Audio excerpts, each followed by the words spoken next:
मुख्य बातें हैं। आज हमारा संविधान खतरे में है, हमारी आजादी खतरे में है, लोकतंत्र खतरे में है और इस देश के हर एक नागरिक खतरे में है, अपने आप को महसूस कर रहा है। क्योंकि देश की सत्ता में बैठे हुए लोग लगातार लोगों को गुमराह कर रहे हैं, कभी मंदिर के नाम पर, कभी मस्जिद के नाम पर, कभी गाय के नाम पर, कभी गोबर के नाम पर। अगर उनसे सवाल करिए कि शिक्षा कैसे मिलेगी, उनसे सवाल करिए कि रोजगार कैसे मिलेगा, उनसे सवाल करिए कि हम लोगों को नौकरियां कहां से मिलेंगी, उनसे सवाल करिए किसानों की लागत का दुगना लाभ देने का आपने वादा करके सत्ता में आए थे आप 2014 में, वो लाभ कब मिलेगा? तो आप बोलेंगे कि हम मंदिर बनवा दिए, हम मस्जिद हटा दिए, गाय खतरे में है, गाय को हम सुरक्षित स्थानों पहुंचा दे रहे हैं। तो कभी भी रोजगार की बात नहीं करेंगे, कभी भी किसानों की बात नहीं करेंगे, कभी भी नौजवानों की बात नहीं करेंगे। इसलिए समय है, आपका जो एक वोट है, जो बाबा साहब भीमराव अम्बेडकर द्वारा हमारा संविधान दिया गया है और एक वोट का अधिकार सभी को मिला है, चाहे वो राजा हो, चाहे फकीर हो, चाहे किसान हो, चाहे उद्योगपति हो, सबको एक वोट का अधिकार है। और उसी एक वोट से सत्ता बनती है और बिगड़ती है।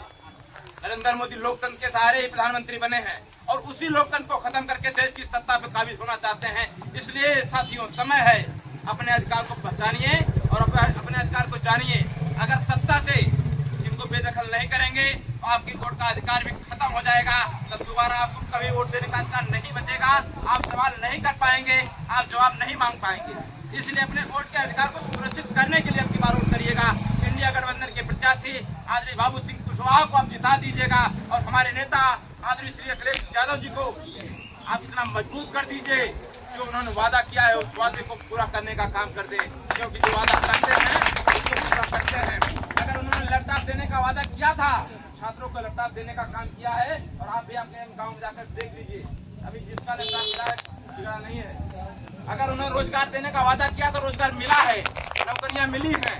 उन्होंने IIT से लेकर अपने यहाँ जौनपुर में मेडिकल कॉलेज खोलने का काम किसी ने किया है। सबसे बड़ा फैसला है जो हम लोग लखनऊ भागते हैं, बनारस भागते हैं, इलाहाबाद भागते हैं, अगर जौनपुर में अच्छा मेडिकल कॉलेज हॉस्पिटल बन जाएगी, सबसे ज्यादा जरूरी है इलाज के लिए 108 नंबर फोन करिए, तत्काल हम लोग आकर घर से ले जाकर के हॉस्पिटल में एडमिट कराते थे।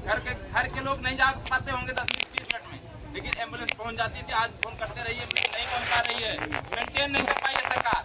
कहने की बातें भी कहने लगे, बहुत देर तक हो जाएगा क्योंकि आगे भी सभाएं हैं। इसलिए और सारे लोगों ने आप लोगों को बता ही दिया है। इसलिए आप लोग अब की बात सोच समझ कर वोट दीजिए और संविधान बचाने के लिए वोट दीजिए। और सबसे सारे लोग यहाँ नहीं है, लेकिन जो है जिम्मेदार लोग हैं। अगर आप लोग चाहेंगे तो एक एक घर जाकर के लोगों से कह देंगे। हर जगह कोई नहीं पहुंच सकता है, बहुत बड़ा लोकसभा क्षेत्र है, कहीं हम पहुंचेंगे, कहीं आप पहुंचेंगे, कहीं पहुंचेंगे, कहीं कोई पहुंचेगा। जाकर कहिए और आने वाले 25 तारीख को एक एक वोट बढ़ जाना चाहिए, कोई वोट छूटने न पाए, क्योंकि एक एक वोट से